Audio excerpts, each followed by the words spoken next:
After the end of the Second World War, the Democratic United States and the Communist Soviet Union quickly set sights on the other, and a 45-year period of political hostility, proxy wars, and arms buildup known as the Cold War emerged.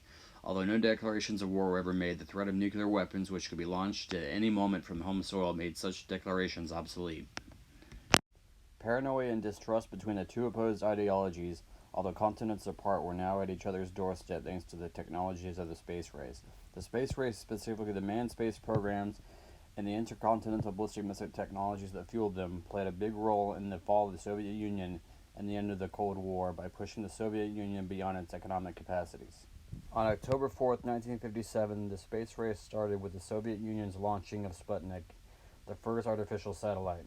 It was launched into orbit by a medium-range ballistic missile, the same that could launch nuclear warheads. Sputnik flew in orbit for 3 weeks, broadcasting radio signals that anyone with a ham radio could pick up all around the world.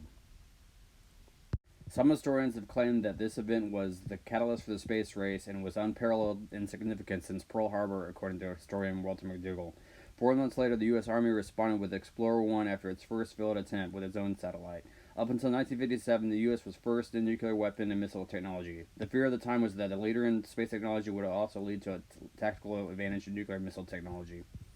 In the summer of 1958, President Eisenhower and Congress created the civilian agency NASA, the National Aeronautics and Space Administration, to consolidate the U.S. space exploration interests under one roof with the help of scientists like ex-German Wernher von Braun. Its main goals was to launch a man into orbit. Both countries specifically wanted manned space programs as a symbolic representation and advocation of each country's political and economic systems, according to historian Slava Garovich.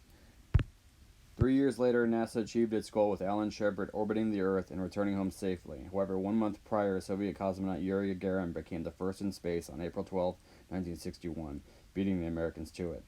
Both programs were rushed to beat the other, but it's argued that the Soviets cared more for the propaganda effects of men in space than scientific innovation and discovery.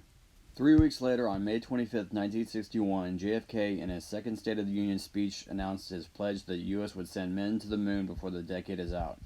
8 years and almost $30 billion later, Apollo 11 landed on the moon and safely returned home, marking the first and biggest achievement of the space race for the U.S. 3 lives were unfortunately lost in a flash fire at one of the early Apollo missions launch platforms, and JFK was also assassinated in 1963, never seeing his dreams come to fruition. But even he was skeptical about the manned moon missions and the astronomical cost that came with them, and if it weren't for his death and the determination that followed, we may have never even gone to the moon. In 1975, 3 years after the last moon landing, the two countries worked together for the first time with the Apollo-Soyuz test project, in which the two capsules docked in orbit with each other. Although this was the biggest sign of a thaw in the Cold War, no treaties on nuclear arms had been reached since Kennedy and Khrushchev agreed to the ban of nuclear weapons in space, the atmosphere, and the oceans in 1963, and none would until 1987. Some historians say that this marked the end of the space race, but the space shuttle programs and space stations say otherwise, though ambitions were markedly lower ever since the moon landings were accomplished. During the 80s, the Reagan administration abandoned talks of detent and doubled down on defense spending and embarked on the greatest peacetime buildup in U.S. history, according to historian Robert Schultzinger. Anti-ballistic missile systems such as Reagan's Star Wars or the Strategic Defense Initiative was proposed in 1983. It was basically a satellite-based technology that could shoot down nuclear missiles in space with laser technology. It was formally scrapped in 1993 by President Clinton after the Cold War ended, and it costed over $30 billion. However, we may never truly know the full story on its results or successes, but the push for the next arms race played a role in the Soviets rethinking its own policies, both foreign and domestic. Also, the Soviets were bogged down in their own Vietnam and Afghanistan, which further diminished their technological ambitions. Shortly after Reagan's second election in 1985, Mikhail Gorbachev was selected by the Communist Party to lead the Soviets as General Secretary. Over his time as leader, he pushed the country towards social democratic values, decentralization of the economy, abandoned the war in Afghanistan, and worked with Reagan to get rid of ballistic nuclear missiles in 1987 in Europe. Gorbachev was quoted to have said that he criticized his country's backwards economy and that they couldn't survive another arms war as they were already at the limit of their capacities. Gorbachev pushed for perestroika restructuring, glasnost or openness, and basically a decentralization of the command economy, allowing for greater economic freedoms in order to maintain world market competitiveness. The Soviet Union was never truly a technological innovator. It was an adapter of existing technologies. One look at the Buran spacecraft, and it's an obvious knockoff of the American space shuttle. If you look at the differences in the space capsules of even the early Vostok versus Mercury modules, you'll notice a far more basic and automated cockpit than the Americans. The Soviets rushed their space programs even more so than the Americans, sacrificing technology for the propaganda effects of space. The Soviet technological and command centralized weaknesses meant that government leaders and not scientists and engineers were pushers of production. The meltdown of Chernobyl in 1986 also highlighted the Soviet technological flaws, its favor of efficiency over safety, and covering up of problems rather than risk embarrassments. Gregory McLaughlin concluded that the collapse of the Soviet Union was largely in part due to strains and contradictions of what he coined big weapons and big sciences.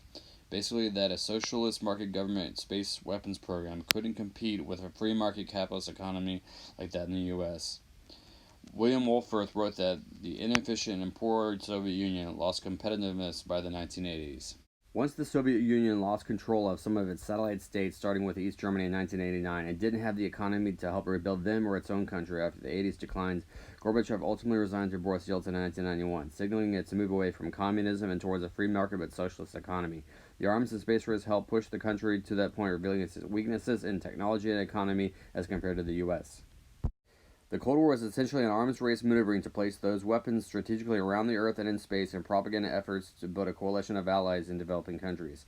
In order to compete, you had to perpetually innovate and outdo each other in terms of technological accomplishments. During the decline of the Soviets in the 80s, although hardly anyone predicted the fall, the Soviets were pushed beyond their economic capabilities in this arms race, and the space race played a huge role in getting them to that point. Although the Cold War ended peacefully, many claimed that the rushed timelines were reckless. It badly damaged both countries' economies and neglected domestic reforms, not to mention the astronaut and cosmonaut lives that were lost in the quest for what some may call vainglory.